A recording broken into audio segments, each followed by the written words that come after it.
In the early light of a Florida summer morning, the sand glows with a deceptive stillness, but below its surface, fortunes stir. On a stretch of Atlantic coastline, just south of Cape Canaveral, a team of men in waders and sun-scorched bandanas plunge hand-built suction dredges into the brackish tide.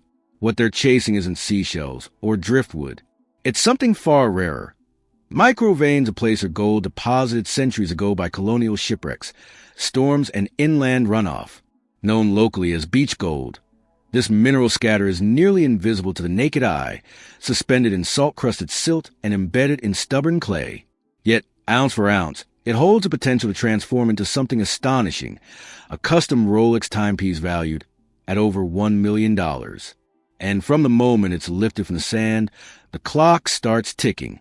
The team has exactly 30 days to complete the transformation, or the deal collapses. Just a few hours inland, in a nondescript warehouse outside West Palm Beach, the countdown is already underway. Inside, the air is filtered to surgical levels of cleanliness, and the temperature never fluctuates more than a single degree. It's here, behind biometric locks and frosted glass doors, that the gold, once harvested, will be tested, refined, cast, and ultimately reborn. The buyers are already lined up. An Emirati businessman, a Hollywood producer, a European prince with a private horological curator.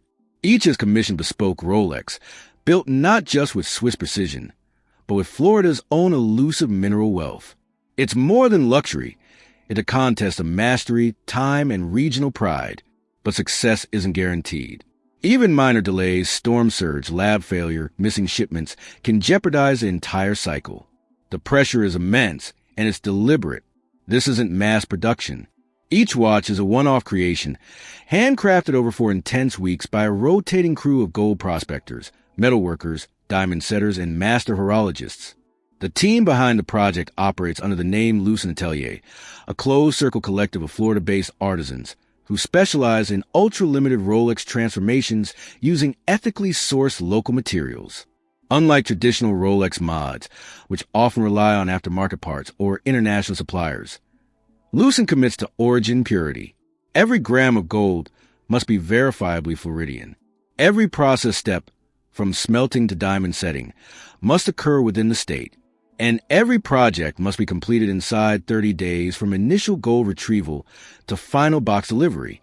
It's a logistical ballet with six-figure stakes, and no room for error. Each Rolex in the series begins its life not in a Swiss factory, but in the chaotic, muddy shallows of Florida's eastern coast. The search for usable gold is grueling. One diver, arms aching from hours of tidal resistance, emerges with only a half-ounce vial, worth barely $1,000. But they'll need at least 80 grams of purified metal to begin a single watch case. That means dozens of man-hours, sifting through slurry, wrestling with jam pumps, and dodging everything from submerged debris to the occasional aggressive crab. Some days yield nothing. Others bring in just enough to keep hope alive. Every gram retrieved adds another brick to the fragile bridge between coastline and luxury casework. Once a minimum threshold is crossed, the raw mix is rushed by armored vehicle to the foundry for refinement. From that moment forward, a new kind of tension takes hold. Deadlines tighten. Coordination intensifies. For the artisans of Lucent, this isn't just craftsmanship, it's combat against time. And as the first flecks of Florida gold are laid on a jeweler's scale, a silent battle begins. Over the next 4 weeks, the team must bend earth, fire, metal, and stone into perfect harmony, without a single day to spare. Tucked behind a gallery-lined corridor in Miami's design district, where polished Bentleys glide past sculpted fountains and ultra-luxe boutiques, lies a building with no signage and no public entrance. Most walk past it without a second glance.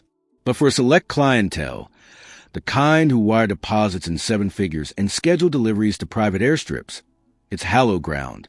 This is the home of Lucent Atelier, a clandestine workshop known among connoisseurs of high horology and bespoke materials for one singular achievement: turning Florida mined gold into Rolex timepieces of staggering value and precision.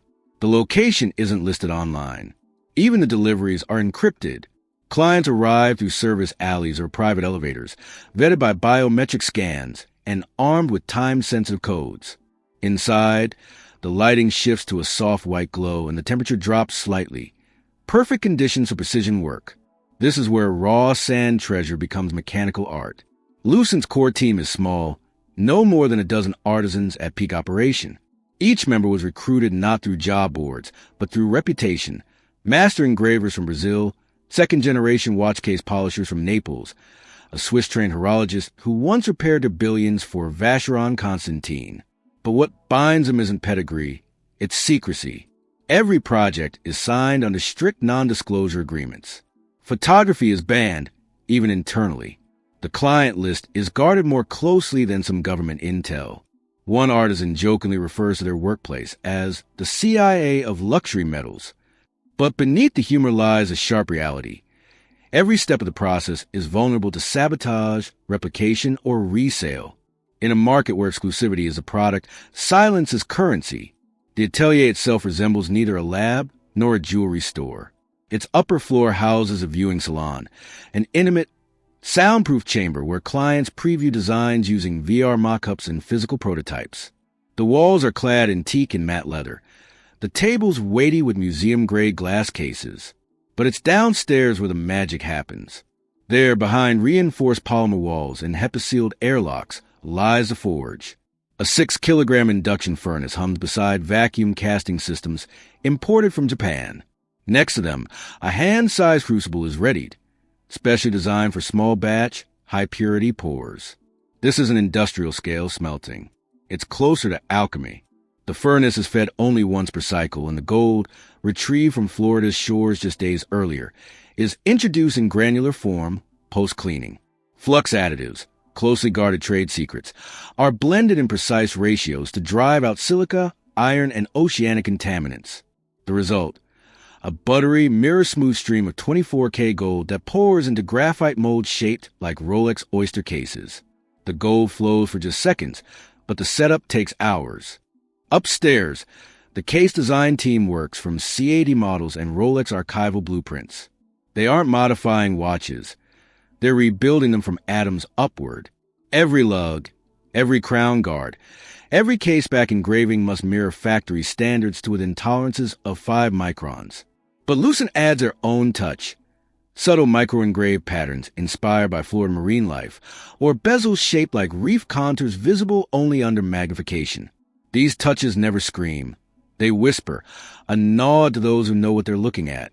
One past commission included a tiny silhouette of the Florida panther etched behind the sapphire caseback, viewable only when held alight at a precise angle. Another bore the coordinates of the beach where its gold was mined, invisibly engraved along the inner rehaut. These are not watches for the masses. They are private stories, told in metal.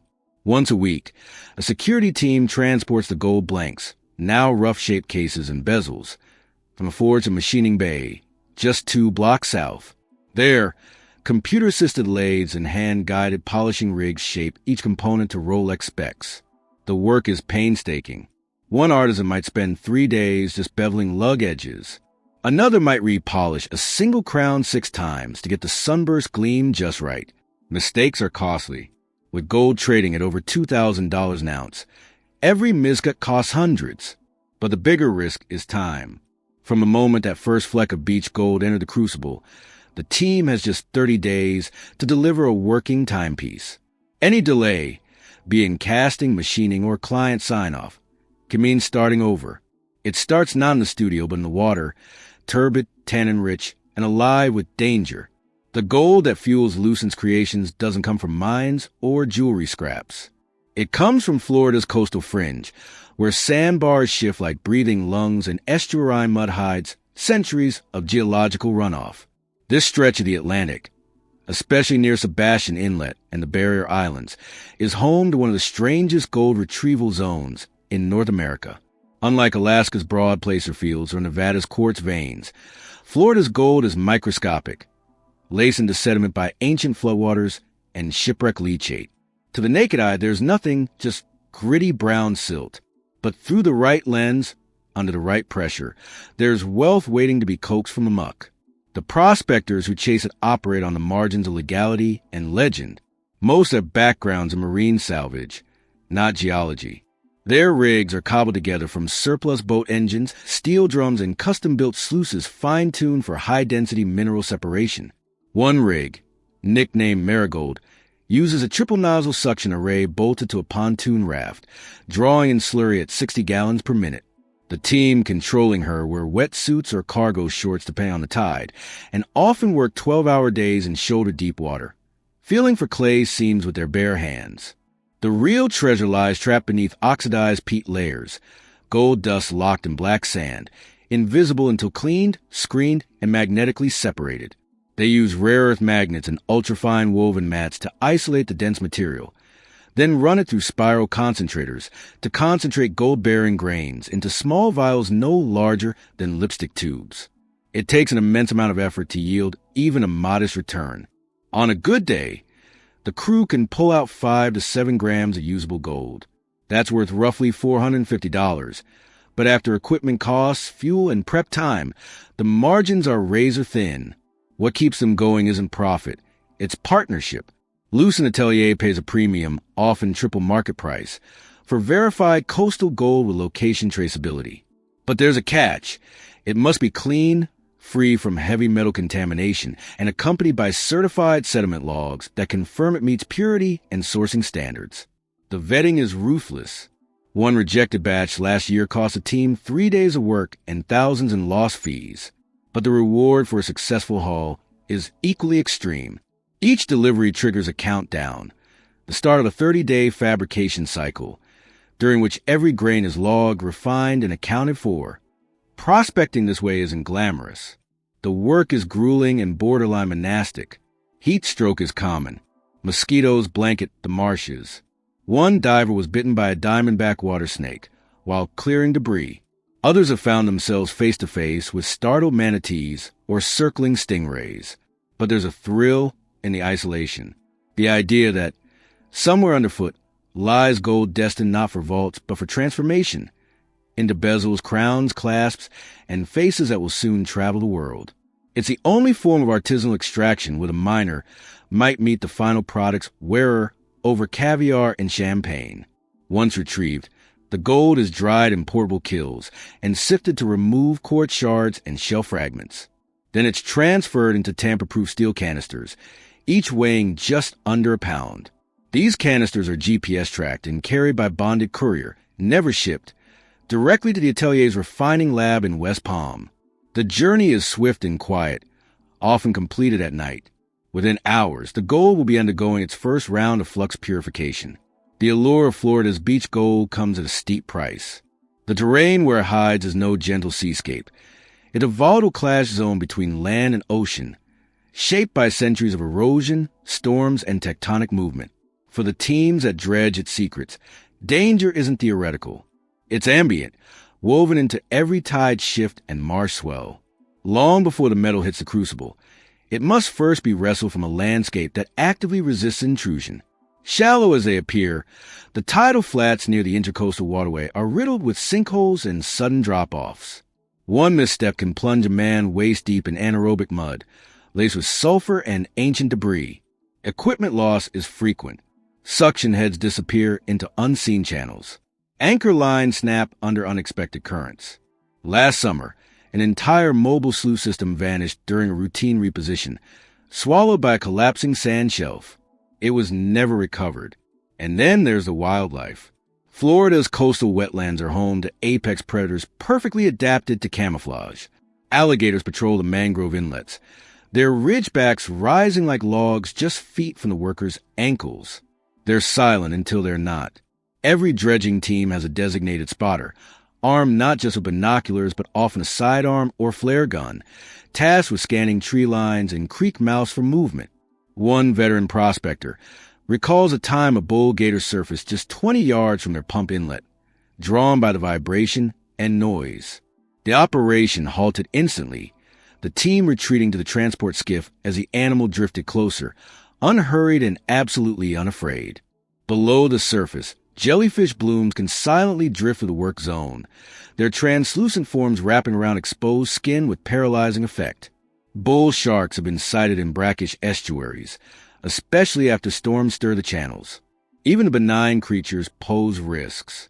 Stingrays bury themselves in the sand flats, and a single misstep can end in a venomous stab. More than once, a day's yield has been abandoned mid-harvest due to a sudden appearance, nature reasserting its terms. Then there's the weather. Florida's storm systems move like predators themselves, fast, silent, and often unforecasted. A clear morning can give way to black skies by noon. Lightning strikes frequently along the coast, and the metal-heavy rigs become instant targets. Teams monitor barometric pressure religiously, but even so, evacuation drills are routine. When a storm hits, the priority is survival, not salvage. Gear is left behind. Boats flee to docks. And every lost hour compounds the pressure back at the atelier. But perhaps the most insidious hazard is the terrain itself. Marshland shifts unpredictably with the tides. What's solid ground at dawn can become a sinking trap by mid-afternoon. Many dredgers wear chest harnesses tethered to floating rig lines, not just for stability, but as lifelines. One near tragedy occurred when a new team member, mistaking a silt shell for firm ground, fell chest first into a liquefied depression. By the time they were pulled free, their boots had been sucked completely off, lost forever to the swamp. Despite the perils, the crews returned day after day, driven by a strange blend of obsession and pride. They know their role is irreplaceable. Without them, there's no gold, no casting, no Rolex. Every ounce they deliver is hard-won, a testament to endurance, and the atelier recognizes it. Each completed harvest is met not with applause, but with swift, solemn handoff, proof of survival, of delivery, of a step completed. Back at the forge, the courier has arrived. The canisters are unsealed. Inside, raw potential, shimmering faintly beneath layers of dust and salt. But before it can become anything beautiful, it must first be stripped down to its purest form. Inside the climate-sealed walls of Lucent Atelier's private foundry, the beach gold arrives in its most unassuming form, dull granules clinging to bits of quartz and oxidized black sand. To the untrained eye, it resembles little more than dirty gravel. But to the atelier's metallurgist, it's a canvas awaiting precision fire. Before the artistry begins, the science must do its part. Every batch is subjected to forensic-level scrutiny. The canisters are unsealed under dual-witness protocol, and a sample from each is spread onto mirrored steel trays for visual sorting under halogen light. Anything non-metallic is removed manually. Mica, shell, charcoal flakes from ancient wood. Then comes the first test. Fire assay. The assay process involves grinding a portion of the gold-bearing material into ultrafine powder, then mixing it with lead oxide, borax, and flour before being heated in a cupel at over 1,000 degrees Celsius. The lead absorbs base metals and impurities, leaving behind a bead of nearly pure precious metal. This bead is weighed and analyzed with an X-ray fluorescent scanner to determine exact purity ratios. Only batches testing above 91% O content are cleared for refinement. Anything less is either reprocessed with harsher fluxes or rejected entirely. The stakes are high. If purity dips below Lucent standard, the final casework might fail critical tolerances, causing structural flaws, brittleness, or dull finish. Rolex tolerates no such variance. Neither does Lucent. Once a batch passes, the refining begins in earnest. The raw gold is granulated and loaded into a graphite crucible, which is then placed inside an induction furnace preheated to 1,200 degrees Celsius. Around the gold, the foundry team adds a proprietary flux mixture, a blend of borates, silica reducers, and secret additives tailored for beach gold's unique impurities. The flux binds to trace iron, calcium, and titanium left by shell particulates or sediment deposits, forming a glowing slag that floats above the molten metal. Watching through a quartz visor, the metallurgist times the pour to the second. A premature tilt might trap impurities. Too late, and valuable gold oxidizes into slag. When the crucible tilts, it's nearly silent. A golden ribbon flows into graphite molds shaped like rough Rolex oyster cases, releasing a hiss of vapor as air flees the channels. Within seconds, the forms are full, the surface trembling before hardening into solid ingots. The molds are set on a marble slab to cool, then submerged in an acid bath to strip oxidation. The resulting castings, still crude and unpolished, reveal their quality through hue alone. True high-purity gold exhibits a deep, lustrous yellow with almost no visible pitting. A metallurgist named Karina, who has been with Lucent since its inception, gives each piece a final inspection using a jeweler's loupe and ultrasonic probe. Her judgment is law. If a casting doesn't ring true under her mallet or fails the micro-hardness test, it's scrapped without appeal. The successful castings are logged, weighed, and tagged. Each one now carries a unique trace ID, linking it not just to Klein, the final watch, but back to the exact patch of sand where it was dredged. This is Lucent's promise of origin purity. No recycled bullion, no mystery sourcing, just Florida gold, refined by Florida hands, into components that will rival, and in some cases surpass, the quality of factory Rolex production. In the next room, the machining team prepares to begin their work. The castings are still warm, soft enough to cut, but stable enough to hold form. Lathes hum to life. Carbide bits are fitted, and somewhere in the vault, a Swiss movement waits for it housing. But the margin for error shrinks from here on out, because while gold flows easily in the crucible, shaping it into precision horology is another challenge entirely. With the refined gold cooled and approved, the clock enters its most unforgiving phase. The atelier is just 72 hours, no extensions, no allowances, to cast the Rolex oyster case components before the metal softness becomes a liability. Freshly refined gold retains trace thermal elasticity, making it ideal for detailed casting. But after 3 days, even at 99.99% purity, internal grain structures begin to shift microscopically, reducing pliability and raising the risk of fractures during machining. This tight window forces Lucent's team into round-the-clock shifts, converting molten potential into hardened precision under unrelenting pressure. Inside the casting chamber, the air is drier than desert wind. Humidity is the enemy of gold at this stage. Even a single molecule of moisture trapped in mold can explode into steam during a pour, causing voids, bubbles, or microcracks. Every mold used for the Rolex Day-Date is carved from industrial-grade graphite, CNC milled to exact Rolex geometry, and preheated to 600 degrees Celsius to prevent thermal shock. Before each pour, the mold is examined under UV light to detect surface inconsistencies invisible to the naked eye. A minor scratch or pour can destroy a case worth $20,000. The design they're replicating, Rolex's iconic oyster case, is deceptively complex. It's not just a shell. It's a pressure-tested chamber, built to withstand 100 meters of water depth and decades of wear. Every curve, from the crown guards to the lugs, must be precise to the micron. Even Rolex's distinctive case-back threading, designed to screw down with surgical exactness, must be replicated perfectly. Lucent's castings must mirror all of it, not just in shape, but in resilience. As the first pour begins, the crucible tips in a slow, deliberate arc. The liquid gold, luminous and eerily quiet, spills into the cavity. In that instant, there's no turning back. Any miscalculation, too fast a flow, too cool a mold, a misty gassing cycle, can ruin the pour. To hedge risk, Lucent pours 2 cases for every one needed, discarding any that fail visual or acoustic testing. The rejects aren't wasted. They're remelted and banked for future commissions. But each failure still costs time, and time is the one commodity they can't afford to lose.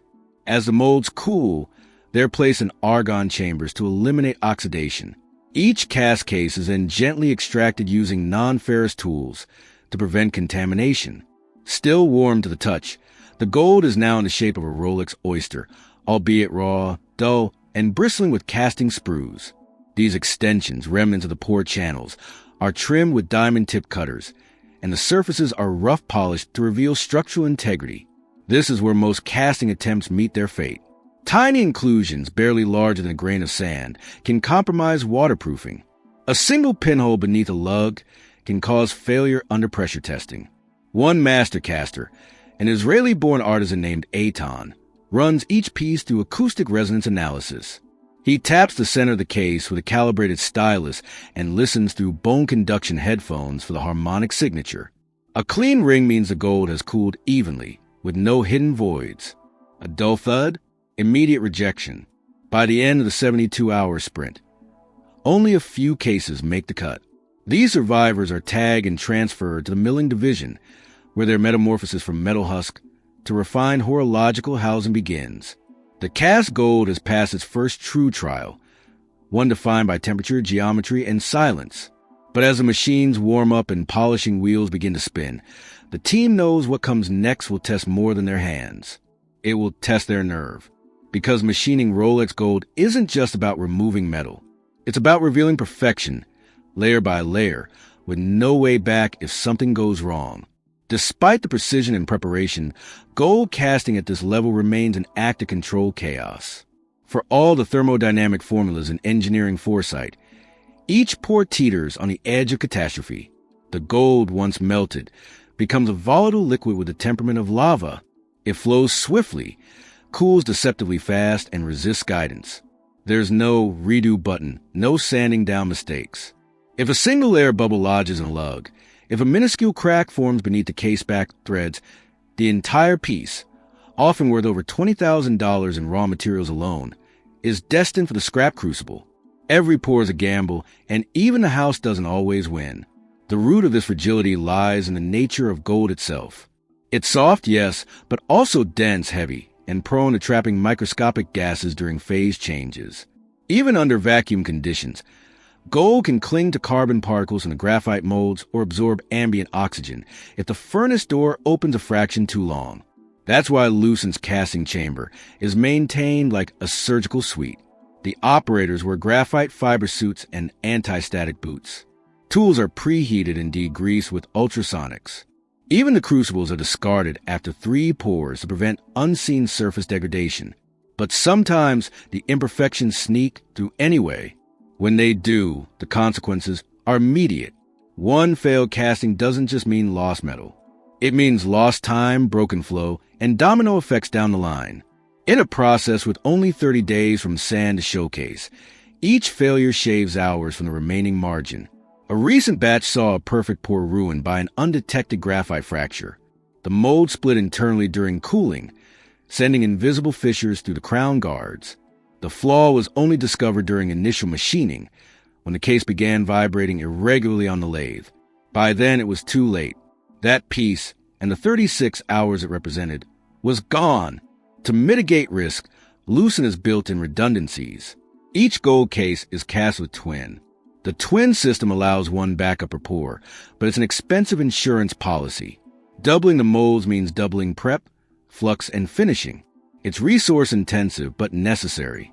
For clients who expect perfection, any deviation from Rolex geometry, strength, or shine is unacceptable.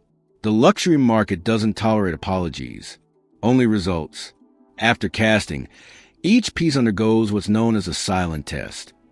A highly specialized CT scan, adapted for medical imaging, maps the internal structure of the gold.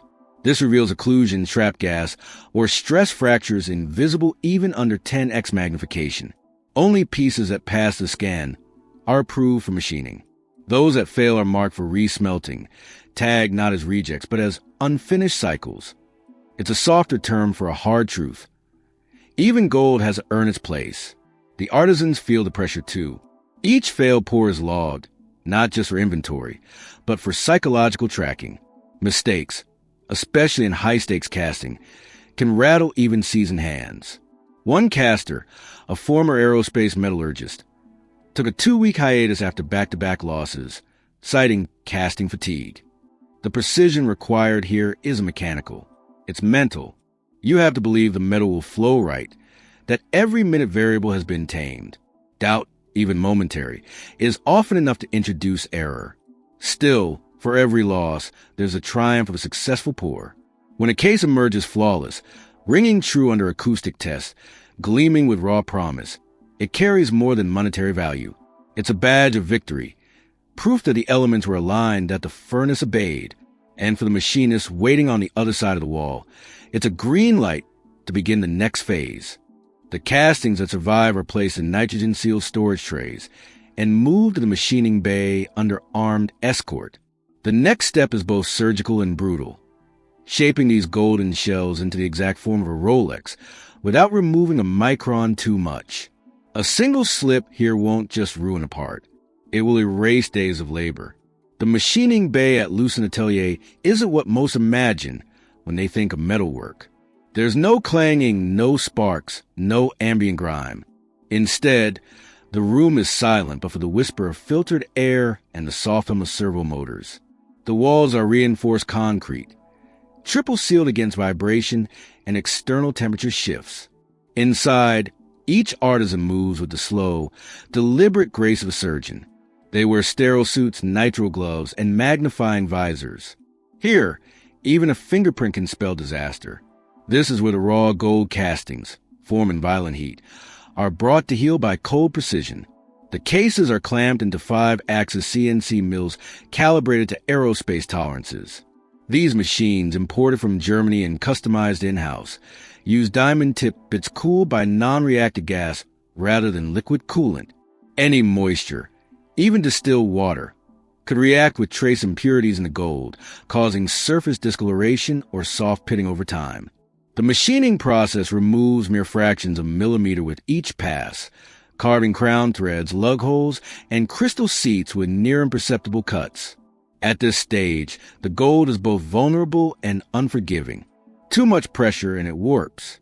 Too little and tolerances are missed. No single technician works a case from start to finish. Instead, the process is segmented across 5 disciplines: structural shaping, aperture definition, thread cutting, surface tuning, and final polish prep. Each task is signed off by a senior artisan, whose approval is logged with time-stamped precision. This chain of custody system ensures that no flaw can hide behind anonymity. If a crown tube is misaligned, the exact hand responsible can be traced and held accountable. Not out of blame, but out of discipline. Lucent believes in human perfection backed by structure, not luck. Once the machining ends, the polishing begins. This is perhaps the most physically demanding step. Gold, though soft, resists finish refinement in frustrating ways. Too little buffing pressure, and the surface dulls. Too much and the metal pulls or smears, deforming sharp edges. Lucent's polishers use a series of wheels embedded with ever finer grit, progressing from 600 to 2,500 before applying proprietary blend of rouge paste and plant wax to achieve that unmistakable Rolex gleam. Deep, rich, mirror smooth, yet never oily. The gold isn't just shine. It's tone. Lucent gold has a signature hue, warmer than standard 18K, subtly iridescent under daylight. Achieving it requires not just tools, but touch. One polisher, a third-generation watch finisher from Little Havana, claims he can hear when a case is ready. It sings differently, he says, tapping it softly on the bench block, like a bell just out of reach. Each finished case is photographed under a hyperspectral lens to detect any remaining imperfections, scratches, swirl marks, asymmetries invisible to human eyes. Any flaw, no matter how minor, sends a piece back for corrective work. But when it passes, it's finally worthy of its next chapter, the fitting of a Rolex movement and the delicate union of form and function. Yet even in its most complete state, the case remains hollow. It is a promise waiting to be fulfilled. Before that can happen, though, a new crisis stirs. A storm front forms unexpectedly in the Gulf, its trajectory uncertain. The atelier runs simulations, checks redundancies, and braces for a potential shutdown. For all their mastery of metal, there's one force they cannot tame: nature. And the storm is coming.